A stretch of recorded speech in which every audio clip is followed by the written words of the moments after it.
మేడారం అభివృద్ధిపై ముఖ్యమంత్రి ప్రత్యేక దృష్టి. ఆదివాసీ సంస్కృతి సాంప్రదాయాలకు పెద్దపీట. ప్రపంచ చరిత్రలోనే ఒక మైలురాయి. కనివిని ఎరగని రీతిలో సమ్మక్క సారలమ్మ మహాజాతర శాశ్వతంగా 200 ఏళ్లు నిలిచేలా గద్దెల పునర్నిర్మాణం.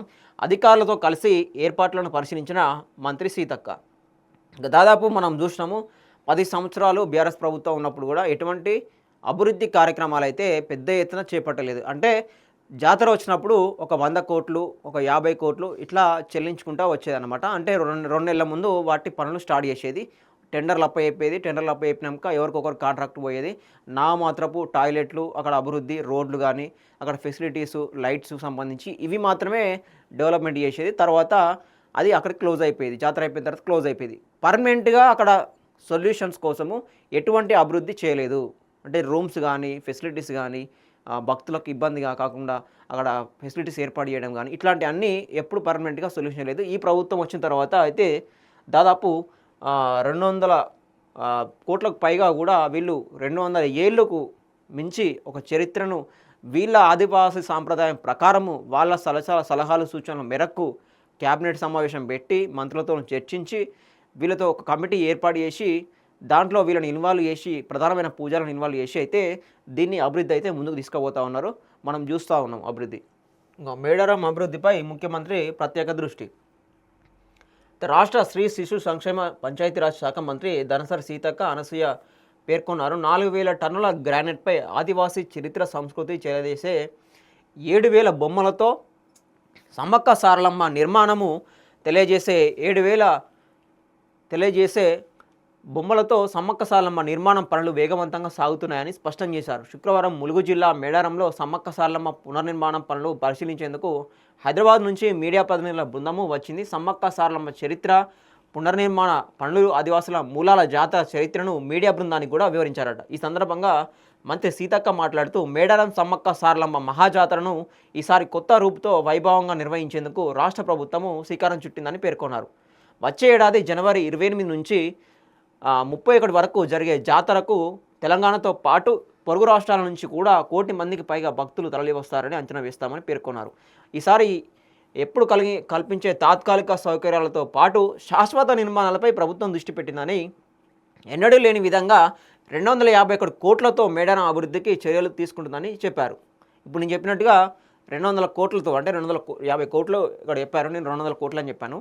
అయితే టెంపరీ అభివృద్ధి పనులు కాకుండా శాశ్వతమైన అభివృద్ధి అన్నట్టు. అంటే అక్కడ ఎప్పటికీ రూమ్లు ఉండడం కావచ్చు, వాష్రూమ్స్ ఉండడం కావచ్చు, వాళ్ళకి కావాల్సిన వాటర్ ఉండడం కావచ్చు, అవైలబుల్గా 1 కోటి మంది జనాభా పైగా వచ్చినప్పుడు వాళ్ళకి కావాల్సిన వసతులు ఉండడం కావచ్చు, ఇట్లాంటి అన్ని కార్యక్రమాలకు అందుబాటులో ఉండే విధంగా చర్యలు అయితే తీసుకుంటూ ఉన్నారు. ముఖ్యంగా ఆదివాసీ మూలాలకు సంబంధించి చరిత్ర, సంస్కృతి ఏదైతే ఉందో దాన్ని తప్పుడుగా ప్రచారం చేయకుండా కూడా మీడియాకు ఇప్పుడు అభివృద్ధి పనులు జరుగుతున్న నేపథ్యంలో మీడియా వాళ్ళు కూడా చాలా కవరేజ్ ఇస్తారు. కాబట్టి మీడియా వాళ్ళు కూడా దీని చరిత్ర, సంస్కృతిని, ఆ బొమ్మలను ఏవైతే ఉంటాయో వాళ్ళకు కూడా వివరించడం జరిగింది.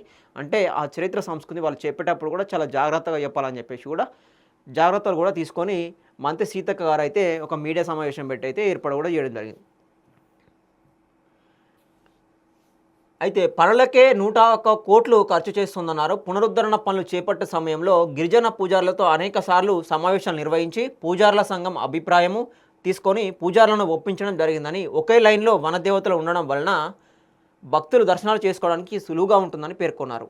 పూర్వకాలంలో గిరిజనులకు పసుపుతో ఎంతో బంధం ఉందని, శాస్త్రీయంగా పసుపుతో పలు వ్యాధులను నయం చేసుకునే అవకాశం ఉందని, దీనిని వాడకం చేయడం వలన పూర్వంలో ఆదివాసులు ఎలాంటి వ్యాధుల బారిన పడిన పసుపును వాడుకున్నారని తెలిపారు.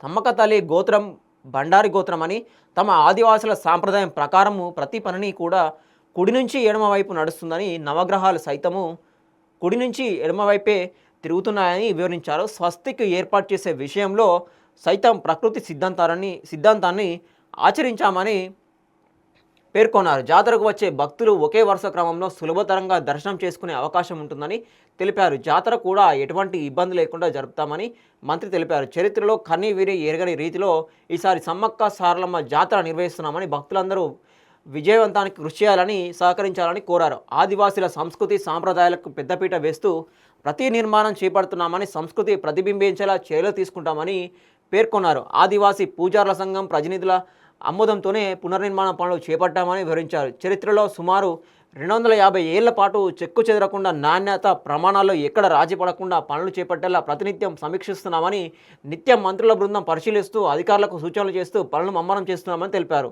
ఈ పనులు తుది దశకు చేరుకున్నాయని, త్వరలో పూర్తి కానున్నాయని తెలిపారు. గతంలో రేవంత్ రెడ్డి పాదయాత్ర సందర్భంగా మేడారం సందర్శించారని తెలిపారు. సమయంలో ప్రజలు ఆదివాసీలు ఆలయాన్ని పునర్నిర్మిస్తామన్న మాట ఇచ్చి నేడు నిలుపుకుంటున్నారని తెలిపారు. ఇందులో భాగంగానే ముఖ్యమంత్రి 251 కోట్లు మంజూరు చేశారని, మేడారం అభివృద్ధిపై ప్రత్యేక దృష్టి పెట్టారని, పనులకు వేగవంతం చేస్తున్నారని, నిత్యం నిర్మాణ పనులను సమీక్ష చేస్తున్నారని చెప్పారు. గత ప్రభుత్వం హయాంలో తాత్కాలిక పనుల పేరిట నిధులను ఖర్చు ఇది అంటే దాదాపు గత ప్రభుత్వం ఎప్పుడైతే ఉన్నదో తాత్కాలిక పనుల కోసము అంటే ఆ జాతర జరిగేంత వరకు ఒక 2 నెలలు 3 నెలల వరకు అక్కడ ఫెసిలిటీస్ కల్పించి తర్వాత దాన్ని పట్టించుకోకపోయేదన్నమాట. ఇప్పుడు చరిత్రలో నిలిచిపోయేటట్టు 200 ఏళ్ల పాటు దీన్ని చరిత్రలో ఉండిపోయేటట్టు, అదేవిధంగా పర్మనెంట్ అభివృద్ధి పనులకే శ్రీకారం చుట్టినట్టుగా మనకు కనిపిస్తూ ఉన్నది. ముఖ్యంగా గద్దెల ప్రాంగణాన్ని చారిత్రక కట్టడాల మాదిరిగా పటిష్టంగా ఉండేలా రాతితో పునర్నిర్మిస్తున్నామని, 46 పిల్లలతో 271 చదరపు మీటర్ల విస్తీర్ణంలో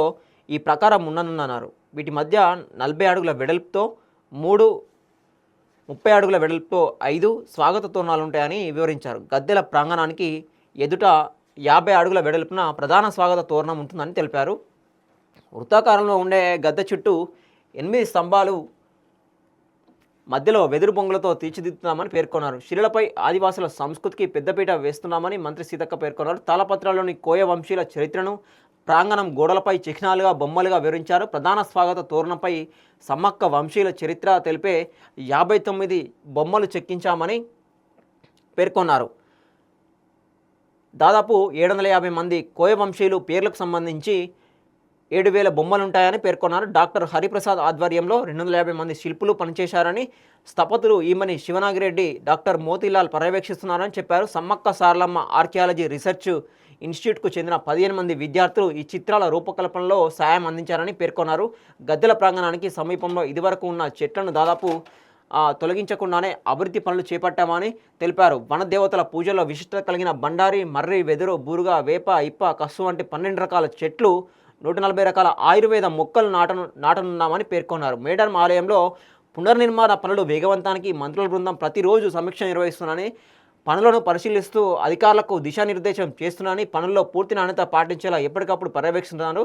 ఏది అవసరం పడినా వెంటనే తెప్పిస్తున్నారు. అధికారుల పురమాయిస్తూ పనులు వేగవంతానికి ఎప్పటికప్పుడు చర్యలు తీసుకున్నారు. ముఖ్యమంత్రి రేవంత్ రెడ్డి హైదరాబాద్ నుంచి ప్రతిరోజు పనుల వేగవంతంపై అడిగి తెలుసుకుంటున్నారు. ప్రస్తుతం పనులు తుది దశలో ఉన్నాయి. త్వరలో అన్ని పనులు పూర్తి అవుతాయి. మంత్రుల బృందానికి ఎప్పటికప్పుడు అప్రమత్తం చేస్తూ అధికారులకు ఆదేశాలు ఇస్తూ ముఖ్యమంత్రి ముందుకు సాగుతున్నారు. ఈసారి సమ్మక్క సారలమ్మ జాతరను బ్రహ్మాండంగా విజయవంతం చేసేందుకు ముఖ్యమంత్రి ప్రత్యేక దృష్టి సారించారు. మంత్రుల బృందం ప్రతిరోజు పనులను పర్యవేక్షిస్తూ వేగవంతం చేస్తున్నది. కార్యక్రమంలో జిల్లా collector Divakar, TS SP సుధీర్నాథ్ Kekan, ఈ వీరస్వామి పూజల సంఘం అధ్యక్షులు వీళ్ళంతా కలిసి పాల్గొన్నారు.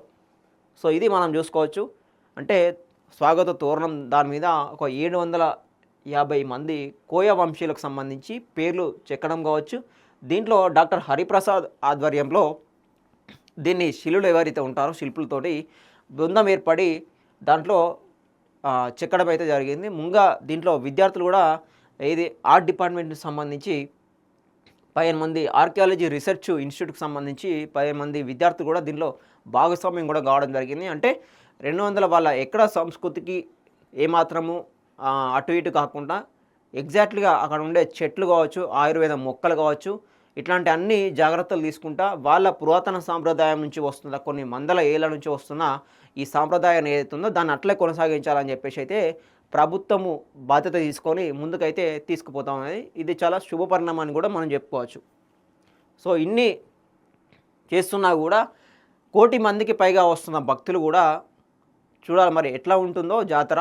ఈసారి అయితే చాలా పెద్ద ఎత్తున కూడా జరగబోతున్నది. 1 కోటికి పైగా కాదు, దాదాపు 1,50,00,000 మంది కూడా ఈ జాతరకు రాబోతున్నారు. దేశవ్యాప్తంగా కూడా ఆదివాసులు ఎక్కడెక్కడ వెళ్తుంటారో ఈ జాతర కూడా రావడం జరుగుతూ ఉన్నది. ముఖ్యంగా పక్క రాష్ట్రాలు కూడా ఈ జాతర కూడా వస్తారు.